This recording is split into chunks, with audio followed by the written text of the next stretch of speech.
നിങ്ങൾക്ക് വേണ്ടി, സമൂഹത്തിന് വേണ്ടി പ്രത്യേകിച്ച് യുവജനങ്ങളെ സമർപ്പിച്ച് പ്രാർത്ഥിച്ചപ്പോൾ കർത്താവ് തന്ന വചനമാണ് 1 തിമോത്തി 4-ാം അധ്യായം അതിൻ്റെ 12-ാമത്തെ തിരുവചനം.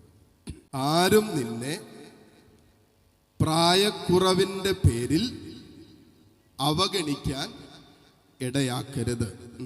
നിനക്ക് പ്രായക്കുറവാണല്ലോ, നീ യുവാവാണല്ലോ എന്ന് കരുതി ആരും നിന്നെ പ്രായക്കുറവിൻ്റെ പേരിൽ അവഗണിക്കാൻ ഇടയാക്കരുത്. വായിച്ചോ.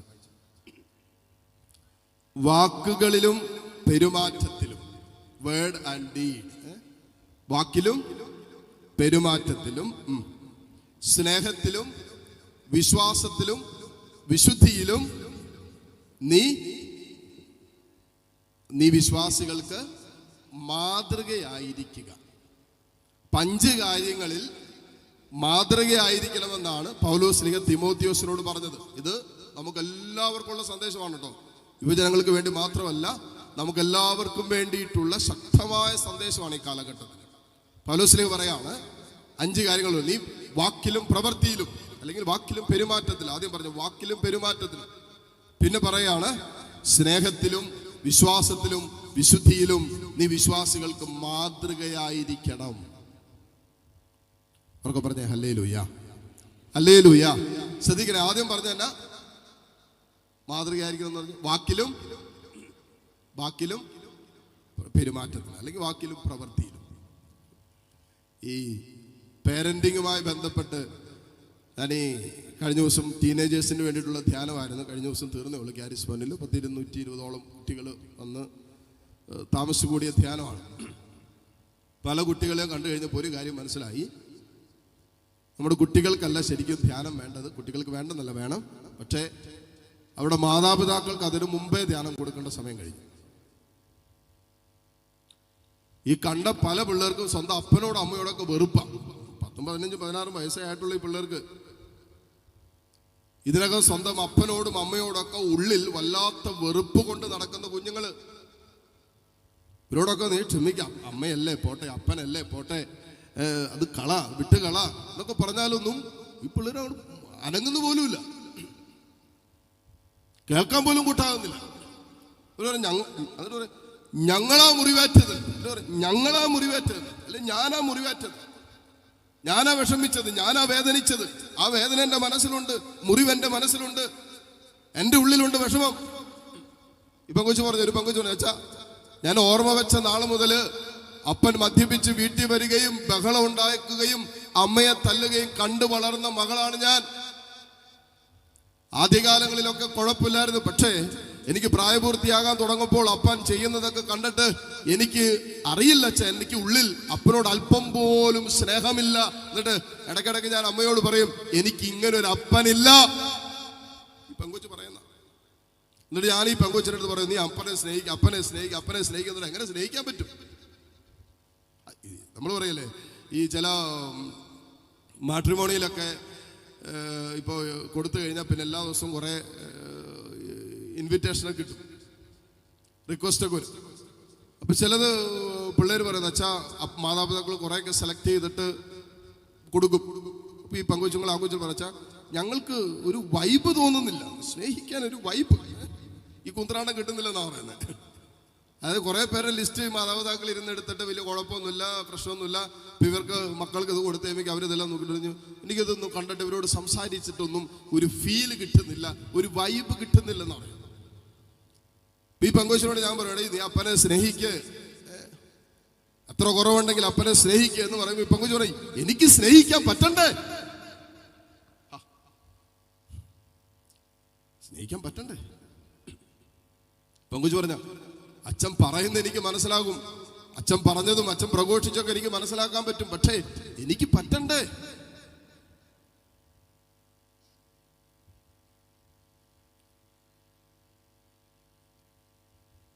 സ്നേഹത്തിലും തിമോത്തിയോർക്ക് പൗലോസ് പറഞ്ഞു, നിങ്ങൾ വാക്കിലും പെരുമാറ്റത്തിലും മാതൃകയാകണമെന്ന് പറഞ്ഞു. ചില മാതാപിതാക്കൾ എങ്ങനെയാണെന്നറിയാവോ, മക്കളെ നന്നാക്കാൻ വേണ്ടി ഭയങ്കര കഷ്ടപ്പെട്ട് ഓട്ടമാണ്. എന്ത് പരിപാടി ഉണ്ടെങ്കിലും വിദേശത്തൊക്കെ ചെന്ന് കഴിഞ്ഞാലുണ്ടല്ലോ നമുക്കിത് കാണാൻ പറ്റും. എന്നാന്നറിയോ, മക്കളുടെ എന്ത് പരിപാടി ഉണ്ടെങ്കിലും മാതാപിതാക്കൾ കൊണ്ടുവരും. ചിലപ്പോ അവരെ കാറ്റഗീസത്തിന് കൊണ്ടുവന്നിട്ട് പുറത്ത് നിൽക്കും. ഇപ്പുറത്ത് വിശുദ്ധ കുർബാന നടക്കുമായിരിക്കും, ചിലപ്പോൾ അവിടെ കയറുകയല്ല അപ്പനോ അമ്മ. കാറ്റഗീസും ഇല്ലെങ്കിൽ ഈ മാതാപിതാക്കൾ പള്ളി പോലും പോവുകയില്ല ഞായറാഴ്ച. ഇപ്പം മക്കളുടെ തലയ്ക്കകത്തേക്ക് പോകുന്ന ചിന്ത എന്താ? വിശുദ്ധ കുർബാനേക്കാളും പ്രധാനപ്പെട്ടത് കാറ്റഗീസുമാണ്. കാറ്റഗീസും ഇല്ലെങ്കിൽ വിശുദ്ധ കുർബാനയില്ല. ഉണ്ടെന്താണെന്നറിയാവോ, 12ാം ക്ലാസ് കഴിയുമ്പോൾ കാറ്റഗീസം എന്ന് പറയുന്ന സാധനം തീരും. അപ്പൊ എന്ത് ചെയ്യും? ഇവന്മാര് പള്ളി കയറുക. അടുത്ത അവസ്ഥ ഇതാ. +2 കഴിഞ്ഞാൽ പിന്നെ ഒറ്റണം പള്ളി വരികയില്ല. കാരണം എന്താ? അവർക്ക് കൊടുത്തേക്കുന്ന മാതാപിതാക്കൾ കൊടുത്തേക്കുന്ന ഒരു ബോധ്യമുണ്ട്, ഒരു ചിന്തയുണ്ട്. എന്താ? കാറ്റഗീസം ഉണ്ടോ? പള്ളി പോകും. കാറ്റഗീസം ഇല്ലേ? ഞായറാഴ്ച പോലും പള്ളിയിൽ പോകില്ല. കാരണം ഞായറാഴ്ച അവർക്ക് ഡ്യൂട്ടി ചെയ്ത് കഴിഞ്ഞാൽ ഡബിൾ കിട്ടും. അതായത് 1000 രൂപയാണ് ഒരു ദിവസം കിട്ടുന്നത്, 2000 രൂപ ശമ്പളം കിട്ടും.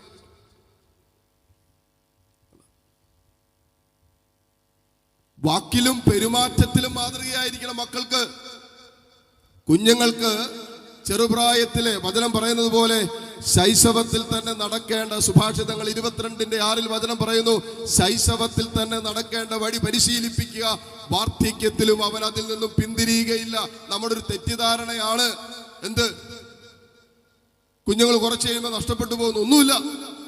കുഞ്ഞായിരിക്കുമ്പോഴേ, ചെറുതായിരിക്കുമ്പോഴേ ഈ കുഞ്ഞുങ്ങൾക്ക് ദൈവസ്നേഹം കൊടുക്ക്. ഇപ്പൊ നമ്മുടെ പിള്ളേർക്ക് ഭക്ഷണം കൊടുക്കണേ കാർട്ടൂൺ കാണിക്കണ്ടേ? പറ. ഈ ഇത്ര പോലുള്ള സാധനങ്ങള് ഭക്ഷണം കഴിക്കണേ. നമ്മളൊക്കെ പണ്ട് കാർട്ടൂൺ കണ്ടിട്ടാണോ ഭക്ഷണം കഴിച്ചേ? അല്ലല്ലോ. അന്ന് കഴിക്കാനൊന്നും ഇല്ലായിരുന്നു. അത് വേറെ കാര്യം. അന്നത്തെ കാലത്ത് കഴിക്കാനൊന്നും ഇല്ലായിരുന്നു. അതുകൊണ്ട് കാർട്ടൂൺ വേണ്ട, ഭക്ഷണം ഉണ്ടെന്നറിഞ്ഞാൽ നമ്മുടെ കണ്ണൊക്കെ നിറയുമായിരുന്നു അല്ലേ? ഇന്ന് ഈ കുഞ്ഞുങ്ങൾക്ക് ഇഷ്ടമുള്ള സാധനം മുഴുവൻ മുമ്പിൽ വെച്ചാലും ഇതുങ്ങൾക്ക് പിന്നെ അഡീഷണൽ മൊബൈൽ വേണം, കാർട്ടൂൺ കാണണം. വേണം. ഈ കാർട്ടൂൺ കാണാതെ ഈ കുഞ്ഞുങ്ങൾക്ക് നമുക്ക് ദൈവസ്നേഹത്തിന്റെ അല്ലെങ്കിൽ അതിന് ഇപ്പൊ കണ്ടുകൊണ്ടിരിക്കുന്ന ലോകം വിതച്ച അതിന്റെ കിണികളിലേക്ക് കുഞ്ഞുങ്ങൾ ഇടാതെ ദൈവസ്നേഹത്തെ കുറിച്ച് പ്രഘോഷിക്കുന്ന എത്രയോ കാർട്ടൂണുകളുണ്ട്. കൊടുക്കാലോ. അപ്പൊ അത് കാണാതെ കുഞ്ഞുങ്ങൾ ഭക്ഷണം കഴിക്കാത്തൊരവസ്ഥയാണെങ്കിൽ. ഞാനിങ്ങോട്ട് വന്നു. പിന്നെ ശനിയാഴ്ച കാരിസ്മയിലെ കൺവെൻഷൻ ഉണ്ടായിരുന്നു. കൺവെൻഷൻ കഴിഞ്ഞപ്പോൾ ഒരു ചേച്ചി കൊണ്ടുവന്നു പറഞ്ഞു, അച്ഛാ ഇത് കണ്ടോ, 1 വയസ്സ് പോലും ഇല്ലാത്ത കുഞ്ഞ വീട്ടിലെ, കറക്റ്റ് 1 വയസ്സ് കഷ്ടിയാകുന്നുള്ളൂ. ആ കുഞ്ഞിന്റെ ഫ്രണ്ടില് കുഞ്ഞ് ഒരു വീഡിയോ എടുത്ത് കുഞ്ഞ് കാണുന്ന എന്നാന്നറിയാവോ? ഇതുപോലെ പ്രഭാഷണം, വചന ശുശ്രൂഷ, ആരാധന. എന്താ പറയണ അച്ഛാ, ഈ കുഞ്ഞിന്റെ മുമ്പിൽ കാർട്ടൂൺ വെച്ച് കഴിഞ്ഞാൽ കാർട്ടൂൺ മാറ്റിയിട്ട് ഇത് വന്നു കഴിഞ്ഞാൽ എൻ്റെ വീഡിയോ ഒരു ആരാധന, രാവിലെ എല്ലാ ദിവസവും ആരാധനയുണ്ട്, 5 മിനിറ്റ് ആരാധന യൂട്യൂബ് ചാനലുണ്ട്. എഴുന്നേൽക്കുമ്പോൾ തന്നെ ഈ കൊച്ച് ഇത് കണ്ടുകഴിഞ്ഞാൽ ബാക്കി പിന്നെ ഒന്നും കാണണ്ട, ഇത് തന്നെ കണ്ടുകൊണ്ടിരിക്കും. ഇത്രയേ ഉള്ളൂ. ഈ ചെറുപ്രായത്തിലെ കുഞ്ഞുങ്ങൾക്ക് നമ്മൾ അങ്ങനെയുള്ളത് കൊടുത്താൽ, നമ്മൾ എന്ത് ഫീഡ് ചെയ്യുന്നു എന്നതിനനുസരിച്ചാണ് കുഞ്ഞുങ്ങളുടെ മനസ്സും ചിന്തകളും സ്പിരിച്വാലിറ്റിയും രൂപം കൊള്ളുന്നത്. അതുകൊണ്ട് നമ്മുടെ ഒരു തെറ്റിദ്ധാരണയാണ് കാലം ഇങ്ങനെ പോകുന്ന അതിനനുസരിച്ച് നമ്മളും പോകണമെന്ന്. അങ്ങനെയൊന്നുമില്ല. നമുക്ക് സ്വർഗം തന്ന കുഞ്ഞുങ്ങളെ, സ്വർഗത്തിനായി കൂടി നമ്മുടെ കുഞ്ഞുങ്ങളെ രൂപപ്പെടുത്തേണ്ടതുണ്ട്. ഹല്ലേലൂയ. വേണം. നമുക്ക് വരും കാലങ്ങളിൽ സഭയോട് ചേർന്ന് വിശുദ്ധരായ വൈദികരെ നമുക്ക് വേണം, സമർപ്പിതരെ നമുക്ക് വേണം, സുവിശേഷ പ്രഘോഷകരെ നമുക്ക് വേണം, ദൈവവചന പ്രഘോഷകരെ നമുക്ക് വേണം. വേണ്ടേ? വീട്ടിലിരുന്ന് വൈദികനെ കുറ്റം പറയുന്ന ഒരു ഭവനത്തിൽ നിന്ന് ഉണ്ടാകോ? ഹല്ലേലൂയ. നിങ്ങൾ പറ. വീട്ടിലിരുന്ന് സന്യസ്തരെ, വൈദികരെ, വചനപ്രഘോഷകരെ, ശുശ്രൂഷകളെ, ആത്മീയ ശുശ്രൂഷകളെ നിരന്തരം വീട്ടിലിരുന്ന് ഭവനത്തിലിരുന്ന് കുറ്റം പറയുകയും ഭവനത്തിന്റെ അന്തരീക്ഷത്തെ മലിനമാക്കുകയും ആ മലിനമായ അന്തരീക്ഷത്തിലായിരിക്കുന്ന ഒരു കുഞ്ഞ് വിശുദ്ധ ജീവിതത്തിനായി, ദൈവരാജ്യത്തിന് വേണ്ടി, സഭയ്ക്ക് വേണ്ടി, ശുശ്രൂഷകൾക്ക് വേണ്ടി ഇറങ്ങില്ല എന്ന് 100% ഉറപ്പ്. ഹല്ലേലൂയ. അതുകൊണ്ട് മാതാപിതാക്കളോട് ഒരു അഭ്യർത്ഥനയാണ്, വാക്കിലും പ്രവൃത്തിയിലും മാതൃകയായിരിക്കട്ടെ. അപ്പൊ കുറെ കാര്യങ്ങൾ കുഞ്ഞുങ്ങളെ കറക്റ്റ് ചെയ്യേണ്ടി വരില്ല. ബഹുമാനപ്പെട്ട കാരിസ്മയിലെ സുപ്പീരിയർ അച്ഛനാണ്. അച്ഛൻ ഒരു 5-6 വർഷം അമേരിക്കയിലുണ്ടായിരുന്നു. അപ്പം അമേരിക്കയിലുണ്ടായിരുന്ന സമയത്ത് ഒത്തിരി അച്ഛനുമായിട്ട് ബന്ധപ്പെട്ട് നിന്ന ഒരു സഹോദരൻ പ്രായമായി മരിച്ചു.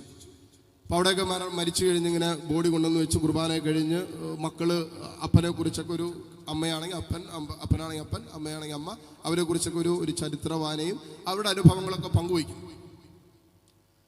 ഈ പെങ്കൊച്ച് കയറി നിന്ന് മൈക്കിൽ കൂടി പറഞ്ഞൊരു കാര്യമാണ്, ഒരു മകള് കയറി നിന്നിട്ട് പറഞ്ഞാണ്, ഇന്ന് വരെ ഞങ്ങളുടെ അപ്പൻ ഞങ്ങളെ പള്ളിയിൽ കൊണ്ടുപോയിട്ടില്ല. അത് കേട്ടപ്പോൾ എല്ലാവരും അയ്യോ അപ്പനെ കുറിച്ച് ഇവിടെ കയറുന്നതുകൊണ്ട് നെഗറ്റീവാണ് പറയുന്നത്. നോർമൽ ആദ്യത്തെ സെൻറ്റൻസ് കേൾക്കുമ്പോൾ നമുക്കൊരു തെറ്റിദ്ധാരണ ഉണ്ടാവും. കാരണം പുള്ളി അത്രയും പള്ളിയായിട്ട് ദേവാലയമായിട്ടൊക്കെ ബന്ധപ്പെട്ട് നിന്നിട്ട് ഈ പെങ്കൊച്ച് എന്തെങ്കിലും പറയുന്നെന്നും എല്ലാവരും ഇങ്ങനെ ചിന്തിച്ചുകൊണ്ടിരിക്കുക. ഇപ്പോഴാണ് ആ പെങ്കൊച്ച് കൂട്ടിച്ചേർക്കുന്നത്, അപ്പൻ ഇന്ന് വരെയും ഞങ്ങളോട് പള്ളിയിൽ പോകാൻ പറഞ്ഞിട്ടില്ല, മറിച്ച് അപ്പൻ പള്ളിയിൽ പോയിട്ടേ ഉള്ളൂ. ഒരിക്കൽ പോലും ഈ പിള്ളേരോട് അപ്പൻ പള്ളി പോകാൻ പറഞ്ഞിട്ടില്ല. പുള്ളി രാവിലെ എഴുന്നേറ്റ് കുളിച്ച രാത്രി ഒറ്റ ദിവസം മുടങ്ങാതെ പള്ളി പോകും. ഒറ്റ ദിവസം മുടങ്ങാതെ പുള്ളി പള്ളി പോകും. ഈ പിള്ളേരുണ്ടല്ലോ, പിള്ളേർ പുറകെ തനിയെ പോരും. ഇത്രയും വർഷങ്ങളായിട്ട് അതാണ് അവസ്ഥ. അപ്പനൊന്നും പറഞ്ഞിട്ടില്ല, എടി എഴുന്നേക്ക് പള്ളി ഒന്നുമില്ല. രാവിലെ എഴുന്നേറ്റ് അപ്പൻ എഴുന്നേറ്റ് പള്ളി പോകുന്ന കണ്ടു വളർന്ന കുഞ്ഞുങ്ങൾ അവരോട് പറയേണ്ടി വന്നില്ല. കാരണം എന്താണ്, വാക്കിൽ മാത്രമല്ല പെരുമാറ്റത്തിലും മാതൃക ഉണ്ടായിരുന്നു. ഹല്ലേലൂയ. നമ്മുടെ വിശ്വസ്തത എന്ന് പറയുന്നതല്ലേ. കർത്താവ് പോലും വെറുക്കുന്ന ഏറ്റവും വലിയ പാപം എന്നാന്ന് പറയുന്നത്. സുവിശേഷത്തില് കർത്താവ് പോലും വെറുക്കുന്ന ഏറ്റവും വലിയ പാപം കാപഠ്യമാണ്. അതായത് പറയുന്നതൊന്ന് പ്രവർത്തിക്കുന്നത് മറ്റൊന്ന്. നമ്മൾ കയ്യൊക്കെ ഉയർത്തി ഹല്ലേലൂയ പറയും. ഈ കൺവെൻഷൻ സെന്ററിൽ വരുമ്പോൾ, ദേവാലയത്തിൽ വരുമ്പോൾ വെള്ളയും കൊടുത്ത് കയ്യൊക്കെ ഉയർത്തി സ്തുതിപ്പും പ്രാർത്ഥനയും സ്വർഗ്ഗസ്ഥനായ പിതാവേ വിശ്വാസ പ്രമാണമൊക്കെ ചൊല്ലിയിട്ട് അധരവ്യായാമം മാത്രമായിട്ട് ചിലപ്പോ ജീവിതത്തിന്റെ ഏടുകളിൽ കുമ്പസാരമില്ല, ക്ഷമിക്കാൻ പറ്റാത്ത അവസ്ഥകള്, എളിമപ്പെടാൻ പറ്റണില്ല, വിശുദ്ധ ജീവിതം നയിക്കാൻ പറ്റുന്നില്ല, പാപത്തിന്റെയും ജഡത്തിന്റെയും ദുശീലങ്ങളുടെയും അടിമത്തത്തിലും സ്വകാര്യ ജീവിതത്തിന്റെ പാപം താലോലിക്കുന്ന ജീവിതക്രമത്തിൽ കടന്നു പോകുമ്പോൾ പുറമേ നോക്കുമ്പോ ഫൈൻ, എല്ലാവരും നോക്കുമ്പോൾ ഭയങ്കര എക്സ്ട്രീംലി ഗുഡ്. പ്രാർത്ഥന ഉണ്ടോ? പള്ളിയിൽ പോകുന്നുണ്ട്, പ്രാർത്ഥിക്കുന്നുണ്ട്, ദൈവത്തെ വിളിക്കുന്നുണ്ട്. സ്വകാര്യ ജീവിതത്തിലോ? ഈ സ്വകാര്യ ജീവിതത്തിന്റെ നിഷ്കളങ്കത സൂക്ഷിക്കുക എന്നുള്ളതാണ് ഏറ്റവും പ്രധാനപ്പെട്ടത്. എന്ന് പറഞ്ഞാൽ എന്നെ കാണുന്ന ദൈവത്തിന്റെ മുമ്പിൽ പരിശുദ്ധിയോടെ വ്യാപരിക്കുക. ഹല്ലേലൂയ. മറ്റേതെങ്ങനെയെന്നറിയാവോ? നമ്മളെ കാണുന്ന ഒരു സമൂഹം ഉണ്ടല്ലോ, നാട്ടുകാരെന്നാ വിചാരിക്കും, വീട്ടുകാരെന്നാ വിചാരിക്കും, മറ്റുള്ളവരെന്നാ വിചാരിക്കുമെന്ന് വിചാരിച്ചുകൊണ്ട് ഒത്തിരി കാര്യങ്ങൾ ചെയ്തുകൊണ്ടിരിക്കുക. ചിലടൊക്കെ പള്ളിപ്പോക്കും പ്രാർത്ഥനയും ശുശ്രൂഷ ജീവിതം വരെ ഉണ്ടല്ലോ, നാട്ടുകാരെന്നാ വിചാരിക്കും ആലോചിച്ചിട്ട്. Hallelujah, hallelujah. ഇത് രണ്ടും കൂടിയും ചേരാതെ വരുമ്പോൾ, പറയുന്നതൊന്ന് പ്രവർത്തിക്കുന്ന മറ്റൊന്ന്, ഇത് രണ്ടും കൂടി ചേരാതെ വരുമ്പോ ഒരു കപടതയുടെ മുഖംമൂടി ധരിക്കുന്നവരായിട്ട് നമ്മൾ മാറും. തമ്പുരാന്റെ മുമ്പിൽ ഒരു മുഖംമൂടി ഇല്ലാതെ നമ്മൾ നിൽക്കാൻ പോകുന്നത്. അവരെ മുഖാമുഖം കാണുമെന്നാണ് പറയുന്നത്. വെളിപാടിന്റെ പുസ്തകം 1-ാം അധ്യായം 7-ാമത്തെ വചനത്തിൽ പറയാൻ, നാം കുത്തിമുറിവേൽപ്പിച്ചവനും നമ്മെ പ്രതി അല്ലെങ്കിൽ ആരെ പ്രതി മാറത്തടിച്ച് കരഞ്ഞവരൊക്കെ അവനെ ഇങ്ങനെ മുഖാമുഖം കാണുന്ന ഒരു സമയമുണ്ടെന്ന് പറഞ്ഞു. അന്ന് ഒരു മറയിൽ എല്ലാ മറയും നീക്കപ്പെടും, എല്ലാം വെളിവാക്കപ്പെടുന്ന ഒരു സമയം. യെശയ്യാ 2:12 വചനം പറയുന്ന പോലെ നാം അവനെ കണ്ടുമുട്ടുന്ന ഒരു ദിവസമുണ്ട്. അന്ന് സകല അഹന്തയും സകല അഹങ്കാരവും തകർന്നു വീഴുന്ന സമയമാണെന്ന് പറയുന്നത്. അപ്പോ മുഖം മൂടിയില്ലാതെ നമ്മൾ വിശുദ്ധരാണോ? വിശുദ്ധരായി തന്നെ ഇരിക്കും. അതാണ് ദൈവം ആഗ്രഹിക്കുന്നത്. നമ്മൾ പറയുന്നതും നമ്മുടെ പ്രവർത്തികളും ഒരുമിച്ച് പോകുമ്പോൾ അവിടെ പറയല്ലേ, നമ്മൾ ജീവിതത്തിന്റെ നിഷ്കളങ്കത സൂക്ഷിക്കാൻ പറ്റും. യേശുവിനുണ്ടായിരുന്ന അധികാരം എന്നാണെന്നറിയാമോ? മാതാപിതാക്കൾക്ക് ഇന്ന് മക്കളുടെ മേൽ അധികാരം ഇല്ലാത്തതിന് അടിസ്ഥാന കാരണം പറയുന്നതും പ്രവർത്തിക്കുന്നതും തമ്മിൽ ഒരു ഐക്യമില്ലാത്തതുമാണ്. എൻ്റെ അടുത്ത് നമ്മൾ പറയില്ലേ, ഈ ചെറിയ പിള്ളേരാണെങ്കിൽ പോലും നിങ്ങൾ ശ്രദ്ധിക്കുന്ന നല്ലതാണ്. ഈ കുഞ്ഞു പിള്ളേരുണ്ടല്ലോ, നിങ്ങൾ പറയുന്നത് നിങ്ങൾ ചെയ്യുന്നതൊക്കെ ഇങ്ങനെ ഒപ്പിയെടുക്കുന്ന ഒരു പ്രായമാണ്. എൻ്റെ അടുത്ത് ഈ ഒരു 4 വയസ്സും 6-7 വയസ്സൊക്കെ പ്രായമുള്ള 2 പിള്ളേര്, മാതാപിതാക്കൾ ഇവരും കൂടി ഇരിക്കുക. ഇവരവിടെ കിടന്ന് ആ മുറി കിടന്ന് അങ്ങോട്ടും ഇങ്ങോട്ടും തല്ലുകൂടിക്കൊണ്ടിരിക്കുക. അപ്പോഴേക്കും ചേട്ടൻ പറഞ്ഞു, അതായത് അപ്പം പറഞ്ഞു, തല്ലുകൂടാതിരിക്കുക, 2 കൂടി കിടന്ന് ഇവിടെ കിടന്ന് വന്നപ്പോൾ മുതൽ തല്ലുകൂടാ അടങ്ങിയിരിക്കാൻ പറഞ്ഞു. ഇത് പറഞ്ഞപടി ആ മൂത്തവൻ തിരിഞ്ഞു അപ്പൻ്റെ മുഖത്തേക്ക് നോക്കിയിടഞ്ഞേ, അപ്പനും അപ്പന്റെ സഹോദരങ്ങളും തമ്മിൽ തല്ലുകൂടുന്നതിന് കുഴപ്പമില്ല, ഞങ്ങൾ തല്ലുകൂടുന്നതിനാണ് കുഴപ്പമെന്ന്. ഈ പുള്ളിക്ക് ഒന്നും മിണ്ടാൻ പറ്റുന്നില്ല, കണ്ണുവഴിച്ചിരിക്കുക. കൂടപ്പറപ്പായിട്ട് മിണ്ടിയിട്ട് വർഷങ്ങളായി. വഴി തർക്കത്തിൻ്റെയും ഭാഗോടമ്പടിയുടെ സമയത്ത് എന്തോ പ്രശ്നം ഉണ്ടായിട്ട് വലിയ മതിലൊക്കെ കെട്ടി അങ്ങോട്ടും ഇങ്ങോട്ടും മിണ്ടാട്ടില്ലാതെ കഴിയാന്നോട് വർഷങ്ങളായി. അപ്പോൾ ഈ പിള്ളേർക്ക് അപ്പുറത്ത് പോകാൻ പാടില്ല, അവിടെയും പിള്ളേരുണ്ട്, ചേട്ടൻ്റെ വീട്ടിൽ പോകാൻ പാടില്ല. അപ്പോൾ ഈ പിള്ളേർക്ക് ഇത്രയും പ്രായമുള്ളെങ്കിൽ ഈ കുഞ്ഞുങ്ങൾക്ക് അറിയാതെ ഈ കുഞ്ഞുങ്ങൾ ഇവിടെ തല്ലുകൂടിയപ്പോൾ അപ്പം പറഞ്ഞ് തല്ലുകൂടും. ഈ ഇത്തിരി പോകുന്ന സാധനം അപ്പൻ്റെ മുഖത്ത്, പപ്പയ്ക്കും പപ്പയുടെ സഹോദരങ്ങൾ തമ്മിൽ തല്ലുകൂടുന്നതിന് കുഴപ്പമില്ല, ഞങ്ങൾ തല്ലുകൂടുന്നതിനാണ് കുഴപ്പമെന്ന്. എന്നാ പറയാൻ പറ്റും ഇതിനകത്ത്? നമുക്ക് ആരെ കുറ്റപ്പെടുത്താൻ പറ്റും ഇതിനകത്ത്? വാക്കില് മാത്രമല്ല, വാക്കിലും പ്രവൃത്തിയിലും നമ്മൾ സാക്ഷ്യമായിട്ട് മാറേണ്ടതുണ്ട്, മാതൃകയായിട്ട് മാറണം. യേശുവിന്റെ മാതൃക എന്ന് പറഞ്ഞാൽ ആ സ്നേഹം നമ്മളിൽ നിറഞ്ഞു കഴിയുമ്പോണ്ടല്ലോ, നമ്മൾ ഈ മാതൃക സ്വീകരിക്കും. യേശു പറഞ്ഞതും പ്രവർത്തിച്ചതും തമ്മിൽ ഒരു വ്യത്യാസമില്ലായിരുന്നു. അതുകൊണ്ടാണ് യേശുവിന്റെ ജീവിതം കണ്ടപ്പോ അവർ പറഞ്ഞു, ഇവർ നമ്മുടെ നിയമജ്ഞരെ ഫരിസേയരെ പോലെയല്ലോ, അധികാരമുള്ളവനെ പോലെയാണല്ലോ ഇവൻ പറയുന്നത്, പ്രസംഗിക്കുന്നത്. യേശുവിന്റെ അധികാരം എന്തായിരുന്നു? യോഹന്നാൻ സുവിശേഷം 45-46 വചനങ്ങളിൽ പറയുന്നുണ്ട്, നിങ്ങളിൽ ആർക്ക് എന്നിൽ ഒരു പാപം തെളിയിക്കാൻ കഴിയും എന്നാ ചോദിക്കുന്നേ. യേശു ചോദിക്കുക, നിങ്ങളിൽ ആർക്ക് എന്നിൽ ഒരു പാപം തെളിയിക്കാൻ കഴിയും? ഞാൻ പറഞ്ഞത് പ്രവർത്തിക്കുന്നത് തമ്മിൽ എന്തെങ്കിലും വ്യത്യാസമുണ്ടോ? ഈശോ ജീവിച്ചിരുന്ന പറഞ്ഞു, 7 അല്ല 70 പ്രാവശ്യം ക്ഷമിക്കണം.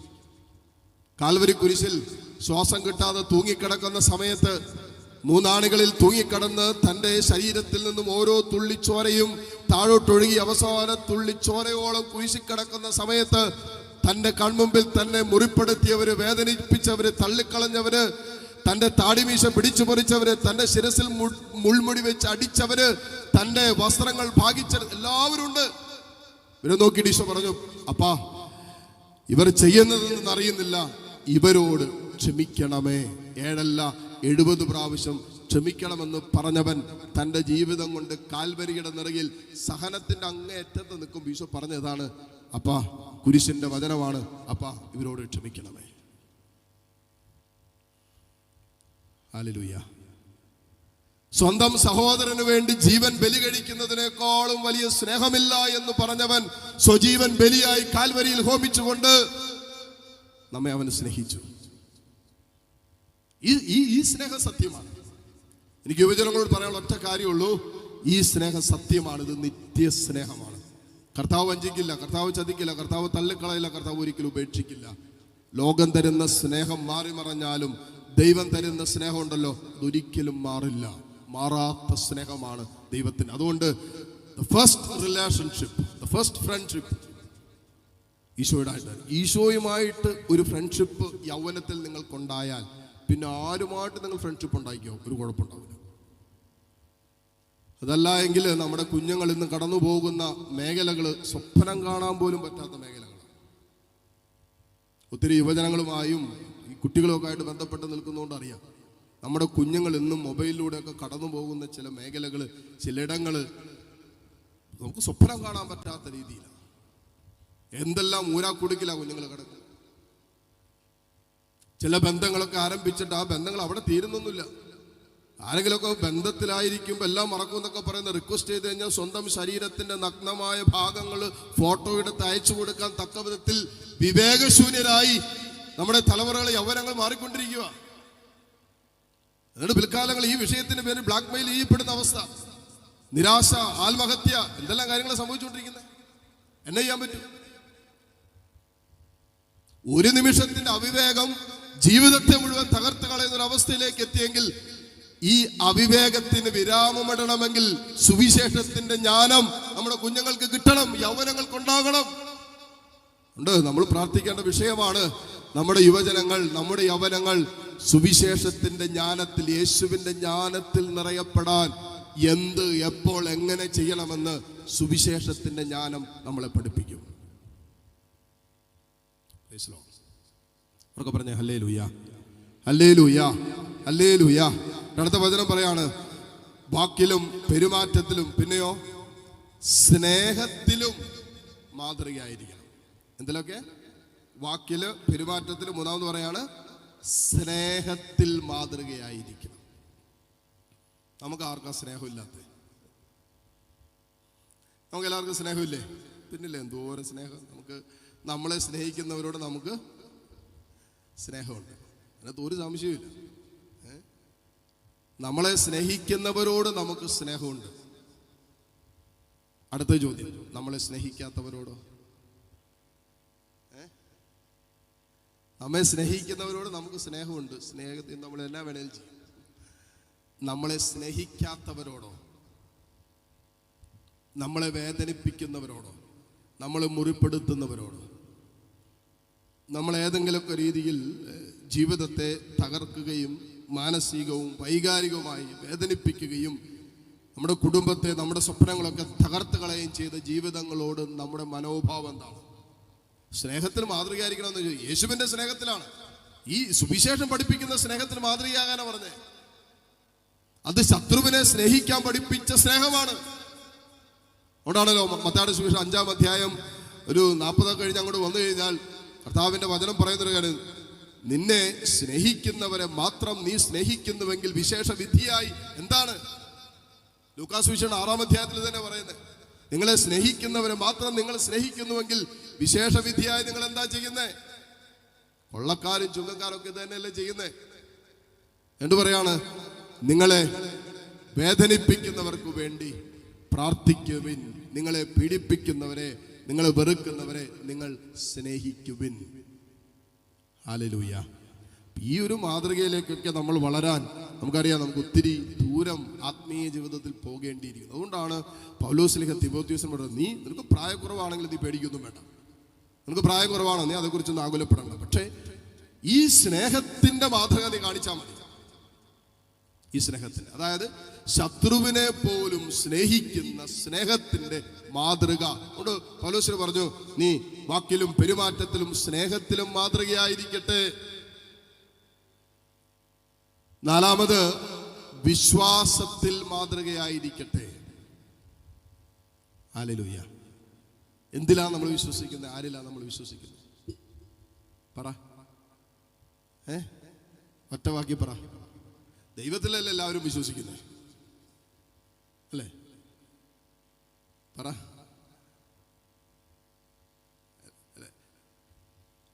ഏത് മതത്തിലുള്ളവരോട് ചോദിച്ചാൽ അവരോട് ഞങ്ങൾ ദൈവത്തിൽ വിശ്വസിക്കുന്നു. ആരാ പറയാത്ത? ഹല്ലേലൂയ. യേശു ക്രിസ്തുവിൽ നാം വിശ്വസിക്കുന്നു.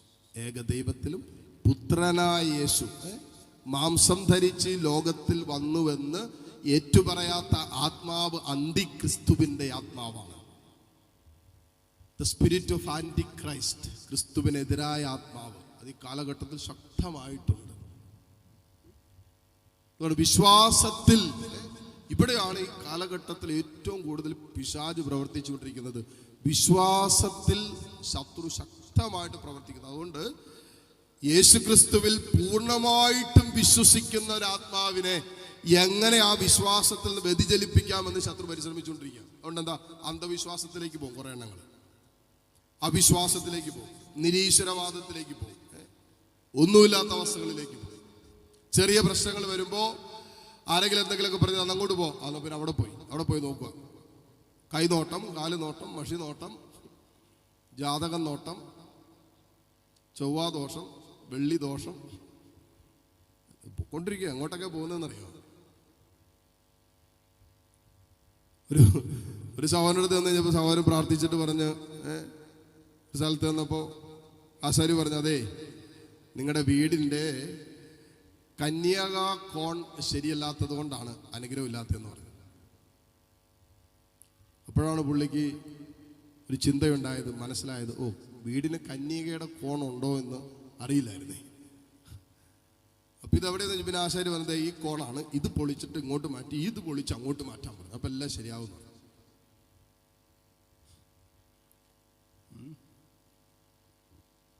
ഇല്ലാത്ത കാശുണ്ടാക്കി കടം മേടിച്ച് വീട് പണിതാണെന്ന് ഓർക്കണം. വീട് പണിതിട്ട് 3 മാസം പോലും തികഞ്ഞില്ല. നല്ല വീട്, അടുക്കളയിരിക്കുന്നത് പൊളിച്ചിട്ട് ടോയ്ലറ്റ് ഇരിക്കുന്നിടത്താക്കി, ടോയ്ലറ്റ് പൊളിച്ചിട്ട് അടുക്കള ഇരിക്കുന്നിടത്താക്കി. അപ്പം ഞാൻ ഈ വീട് വെഞ്ചരിപ്പിന് അവിടെ പോയതാണ്. വീട് വെച്ചിട്ട് ആ സമയത്ത് ചെല്ലാൻ പറ്റില്ല, പിന്നീട് ചെന്ന് ഞാൻ പ്രാർത്ഥിച്ച. ഇപ്പം ഞാൻ ഈ 2-3 മാസം കഴിഞ്ഞ് ചെന്ന് കഴിഞ്ഞപ്പോൾ കംപ്ലീറ്റ് അടിച്ച് പൊളിച്ചിട്ടായിരുന്നു. ഞാൻ ചോദിച്ചു, ഇതെൻ്റെ ഇതെല്ലാം അടിച്ച് തകർത്തിട്ടൊക്കെ പണിതിട്ട്. അതേ, ആശാരി പറഞ്ഞു, കോണ് ശരിയല്ല, കോണും കണക്കൊക്കെ ശരിയാകാതെ ഇല്ലെങ്കിൽ അനുഗ്രഹം ഉണ്ടാകുകയല്ലെന്ന് പറഞ്ഞു. എല്ലാം ശരിയാക്കി. ഒരു 10 ലക്ഷം രൂപ അഡീഷണലായി എല്ലാം ശരിയായപ്പോൾ. കടബാധ്യതയാണ് പ്രശ്നം. വീട് അടിച്ചു പൊളിച്ചപ്പോൾ ഒരു 10 ലക്ഷം രൂപയും കൂടി കടബാധ്യതയായപ്പോൾ അഡീഷൻ. നമ്മൾ ഇന്നും ഇങ്ങനെയുള്ള മണ്ടത്തരങ്ങളിൽ വിശ്വസിക്കുന്നു. നമ്മുടെ അനുഗ്രഹത്തിന്റെ അടിസ്ഥാനം യേശുവാണ്, ഒരു വ്യക്തിയാണ്. സ്വരത്തിൽ പറഞ്ഞ ഹല്ലേലൂയ, ഹല്ലേലൂയ. നമ്മുടെ അനുഗ്രഹങ്ങളുടെ മുഴുവൻ അടിസ്ഥാനം യേശു ക്രിസ്തുവിലാണ്. അതിൽ നിന്നും വ്യതിചലിക്കുന്നത് എന്തും പാപമാണ്. പൗലോസ് പറഞ്ഞതിൽ വിശ്വാസത്തിൽ നിന്നും വ്യതിചലിക്കുന്നത് എന്തും പാപമാണ്. അതായത് ഈ സ്നേഹത്തിൽ നിന്നും എനിക്ക് വേണ്ടി കാൽവരി കുരിശോളം ചങ്കിലെ ചോര നൽകുവോളം എന്നെ സ്നേഹിച്ച ആ സ്നേഹത്തിൽ നിന്നും ഒരുവൻ വ്യതിചലിക്കുമ്പോൾ അത് പാപമാണ് എന്നാ വചനം പറയുന്നത്. എന്തെല്ലാം കാര്യങ്ങളിലേക്കാണ് പോണെന്നറിയാം. ഞാനിതെല്ലാം പറയാൻ നിന്നാൽ നമുക്ക് സമയമില്ല. ഏതെല്ലാം തരത്തിലുള്ള അന്ധവിശ്വാസങ്ങളിലേക്കാണ് ഈ കാലഘട്ടത്തിൽ ദൈവമക്കളായ എല്ലാ ദിവസവും വിശുദ്ധ കുർബാന സ്വീകരിക്കുന്ന നമ്മൾ കടന്നുപോയിക്കൊണ്ടിരിക്കുന്നതെന്നറിയാവും.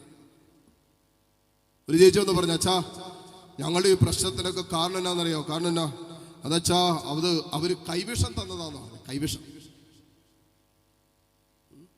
അവര് ഞങ്ങൾക്കെതിരെ കൂടോത്രം ചെയ്ത് മന്ത്രവാദം ചെയ്താന്ന് പറഞ്ഞു. Hallelujah, hallelujah. മന്ത്രവാദത്തിനും ഗൂഢോത്രത്തിനും കൈവിഷത്തിനും ഒന്നും ശക്തിയില്ല എന്നല്ല ഞാൻ പറയാൻ ഉദ്ദേശിക്കുന്നത്. മറിച്ച് നാം വിശ്വസിക്കുന്ന ജീവിക്കുന്ന കർത്താവ് ഇതുക്കും മേലെയാണ്, അതുക്കും മേലെയാണ്. ഹല്ലേലൂയ. അതുകൊണ്ടാണ് സംഖ്യ 23:23 പറയുന്നുണ്ട്, യഥാർത്ഥ ഇസ്രായേലിന് മന്ത്രവാദമോ ആഭിചാരമോ കൂടോത്രമോ ഒന്നും ഏക്കില്ല. ഇത് വിശ്വസിക്കുന്നു. ഉറക്കെ പറഞ്ഞ ഇത് വിശ്വസിക്കുന്നു.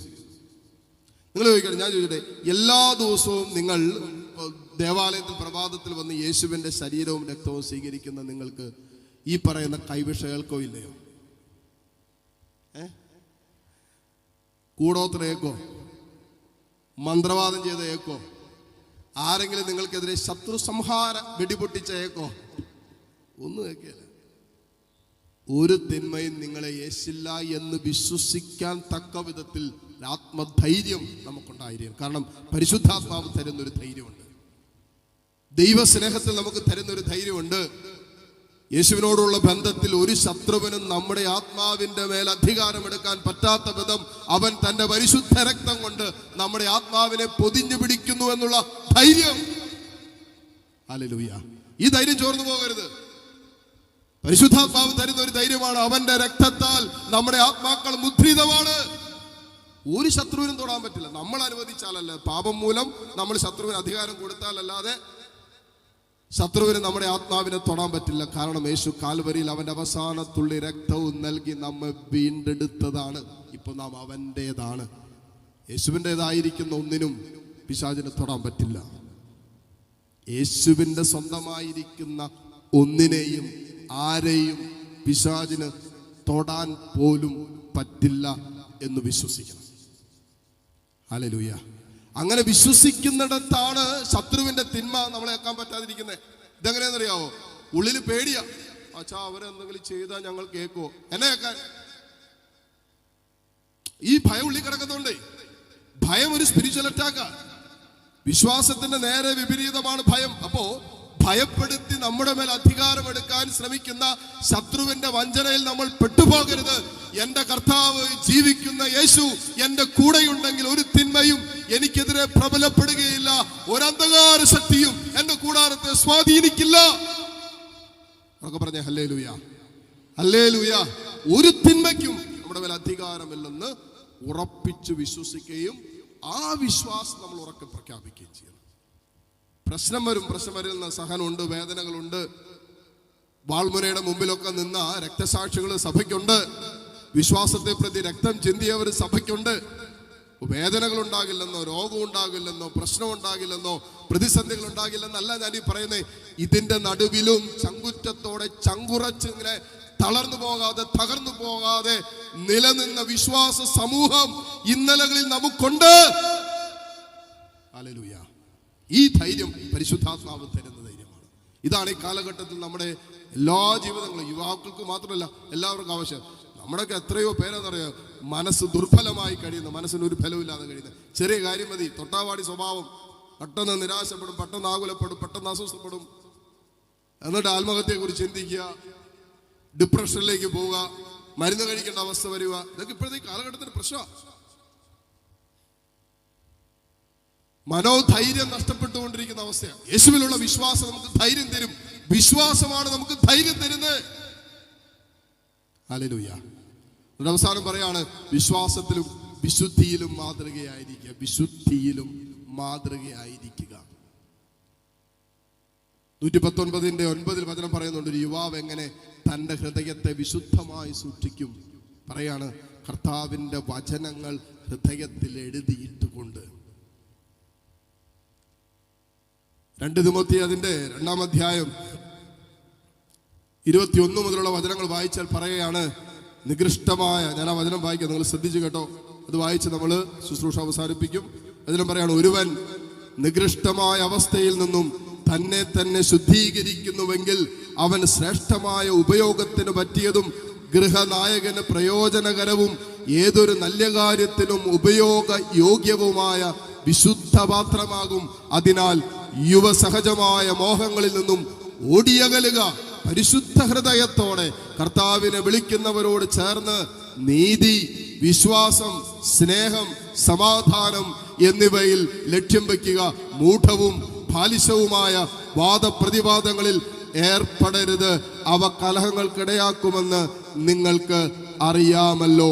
എന്നിട്ട് കൂട്ടിച്ചേരെ, പിശാച് തന്റെ ഇഷ്ടനിർവഹണത്തിന് വേണ്ടി അവരെ അടിമകളാക്കിയിട്ടുണ്ടെന്നും അവർ സുബോധം വീണ്ടെടുത്ത് ആ കെണിയിൽ നിന്നും രക്ഷപ്പെട്ടേക്കാം.